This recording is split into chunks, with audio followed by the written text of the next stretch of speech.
अहो, त्या लाहोरीच्या हॉटेलच्या मालकाने इतिहासात पहिल्यांदा एखादा इतका मोठा 1001 कोटीचा अब्रू नुकसानचा दावा दाखल करतात। आणि हा जो काही खोटं बोलतो ना, पण रेटून बोलतो।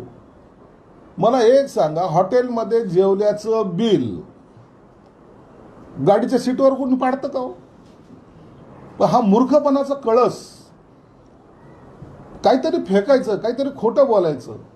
आता बिल बावनकुळेचा मुलगा आहे, ते हॉटेलचं बिल घेऊन खिशात घेऊन फिरतोय, त्याला काय दुसरीकडून वापस घ्यायचे होते का ते पैसे? परंतु हे सांगायचं, लोकांची दिशाभूल करायची। मग त्या गाडीमध्ये आम्हाला बिल सापडलं, कुठे आहे ते बिल? दाखव ना, सगळं कॅमेऱ्याला दाखव ना। परंतु ह्या खोट्या गोष्टी पसरून कुणाची बदनामी कशी करायची? त्या हॉटेल मालकाने आयुष्यामध्ये कधी बीफ विकलं नाही। त्या हॉटेल मालकाच्या धंद्यावर आता जो काही परिणाम होतोय ह्या लोकांच्या मूर्खपणाच्या स्टेटमेंटमुळं।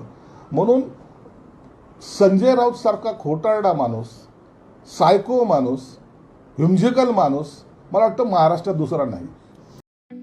ठळक घडामोडींसाठी देशोन्नती न्यूज चॅनलला सबस्क्राईब करा आणि बेल आयकॉन प्रेस करा।